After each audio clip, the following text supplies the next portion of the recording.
ሰላም ጤና ይስጥልን ውድ የምልክታ ቲዩብ ቤተሰቦቻችን በቅድሚያም ወዳችሁና ፈቅዳችሁ ስለምታዳምጡን እያመሰገንን የዕለቱን ወሬ እንንገራችሁ።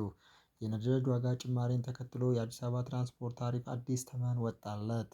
የአዲስ አበባ ከተማ አስተዳደር ትራንስፖርት ቢሮ በከተማው የህዝብ ትራንስፖርት አገልግሎት በሚሰጡ ተሽከርካሪዎች ላይ አዲስ የታሪፍ ማሻሻያ ማድረጉን አስታውቋል። ከሰኞ መጋቢት 7 ቀን 2018 ዓ.ም ጀምሮ ተግባራዊ የሚሆነው ይህ አዲስ ተመን ሚኒባስ ታክሲዎችን፣ የሃይገር ወይም ሚድባስ እና የከተማ አውቶቡስ አገልግሎቶችን ያካተተ ሲሆን ቢሮው ማሻሻያውን ያደረገው ባለፈው ሳምንት ተግባራዊ የተደረገውን የወቅታዊ የነዳጅ ምርቶች ችርቻሮ መሸጫ ዋጋ ማስተካከያ መሰረት በማድረግ መሆኑን ገልጿል።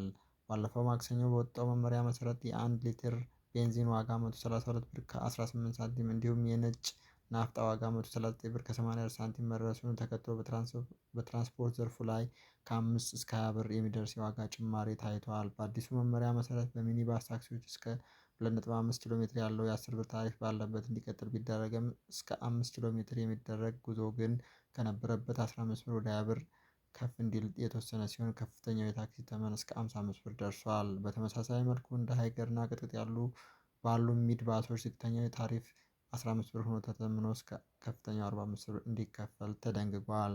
ከፍተኛው ጭማሪ የታየው በከተማ አውቶቡስ፣ አንበሳና ሸገር ዘርፍ ሲሆን ከዚህ ቀደም 50 ብር የነበረውን ከፍተኛው የባስ ታሪፍ ወደ 70 ብር ከፍ እንዲል ሲወስን፣ ዝቅተኛው የአውቶቡስ ጉዞ ደግሞ 10 ብር ሆኖ ተመዝግቧል። ቢሮው በማታ ትራንስፖርት አገልግሎት ላይም በሁሉም መስመሮች ከተሻለው ታሪፍ በተጨማሪ የ10 ብር ጭማሪ ተደርጎ እንዲሰራ የፈቀደ ሲሆን ይህም በምሽት የሚሰሩ አሽከርካሪዎችን ለማበረታታት የታለመ መሆኑን ተመላክቷል።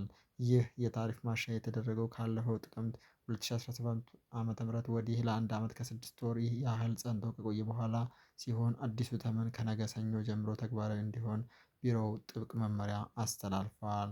በዚህም መሰረት ከመመሪያው ውጭ ከመንገደኞች ላይ ትርፍ ጭማሪ የሚያደርጉ አካላት ላይ ጥብቅ ቁጥጥርና እርምጃ እንደሚወስድ ቢሮው አሳስቧል። ይህ ምልከታ ቲዩብ ነው። መልካሙን ሁሉ ተመኘን።